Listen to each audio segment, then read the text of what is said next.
Welcome to the Prophetic Word of Healing for 2024 with Prophetess Mary Iodele. You can find me on social media on TikTok, Facebook, and YouTube, and Instagram by going to @Prophetess Mary Iodele.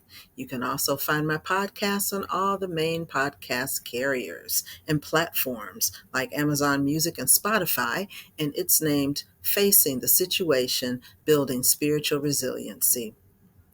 This year is part of our 10-year cycle that started in 2020 and will end in 2030.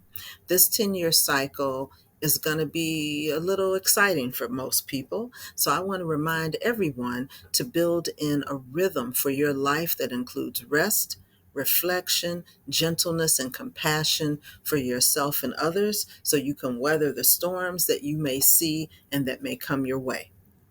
Giving honor to the Most High, who's the head of my life, these are the points that have been revealed for the year 2024. This year is a year of holistic balance, meaning that what you do in one area of your life is going to offset some other areas, and that's going to be a little clearer for you to see, and it may happen a little bit quicker than it may have before. This year, you want to focus on the spiritual meaning of relationships and how we're all blessed by other people. The Most High brings us blessings by the hands of people. And you can meditate on Galatians chapter 6, verse 7, that talks about you will reap what you sow. You're going to see that happen a little bit clearer this year and maybe a little bit quicker, okay? So move softly and gently through this year and remember to practice moderation in all things. You want to remember that if you have found yourself being manipulated by someone or trying to manipulate people, neither of those actions are the way to go. You will find that cultivating kindness, authenticity, and genuine caring for yourself and others is going to be the seeds that grow in ways that benefit everyone for a much longer time than looking at situations and asking what can they do for you and what can you get out of them. And that is particularly true around not just romantic relationships or platonic ones, friendships, but also in business. So business people are going to find themselves having great opportunities for growth and renewal this year. Just remember to build your business around authenticity, and that authenticity begins with yourself. Health-wise, you want to look for digestive health. That's going to be a big focus for you. So make sure that you are doing what you need to do to stay regular and to make sure that you're eliminating toxins from your body in the ways that they are supposed to come out. I'm specifically talking about avoiding constipation and things of that nature. Remember not to swing to extremes in your eating habits with really hot foods or really cold foods. Just avoid extremes, moderate all things in your life, and be on the lookout for respiratory infections and other like colds and flu and things like that being passed through intimate contact as well.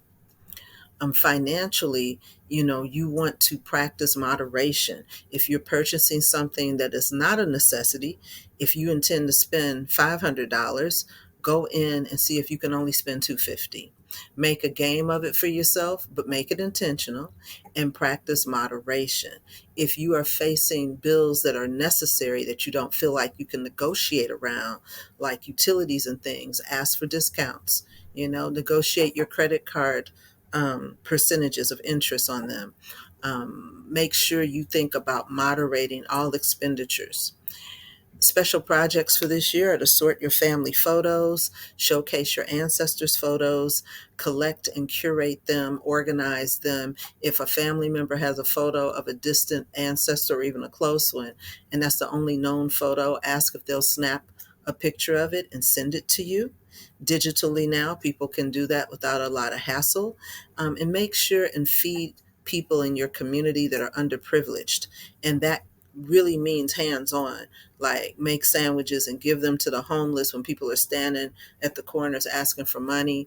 Put $5 or $1 or $10 in a Ziploc bag with a sandwich and a bottle of water, and give them food and money.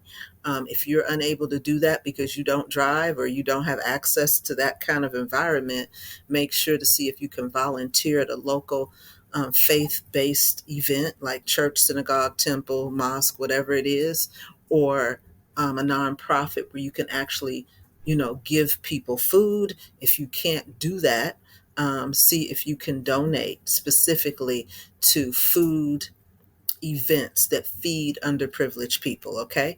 Really important this year. The scripture of the year is Psalm 52. Again, read it, print it out, think about it, meditate on it. Any translation of the Bible that you like is great. I would encourage you now, you can go online and look at dozens of translations of the Bible whenever you want on your phone or other electronic device. So read Psalm 52 and familiarize yourself with it throughout the year. Try to read it at least once a week. The flower of the year this year is black velvet petunia. However, all black flowers are included as plants we should look at this year. That would include black dahlias. What else was there? There's black sunflowers and there's black tulips. So when I say cultivate them, post photos of them, make them a screensaver, grow them. It's the best thing you could really do. Like get a pot with some dirt, put some in there and watch them grow. You can get these seeds from garden centers and places online if you cannot find the living plants in your area. Many of them will appear to be dark purple in person or dark brown. However, the one you see on your screen is a real black velvet petunia, and there are others that are literally black flowers. You want to decolonize your perception of what black means and what it represents. Remember, the Most High encompasses all things, light, dark, and everything in between, okay? So decolonize your perception of black. And remember, all life starts in the womb. Where it's dark, seeds go in the earth. Where it's dark, dark is not evil or bad. So decolonize that, because this is a year where the paradigm of light and dark is going to be shifting, meaning you're going to see changes in life a little quicker and a little clearer, even if you don't consider yourself a healer or a spiritualist or spiritually inclined.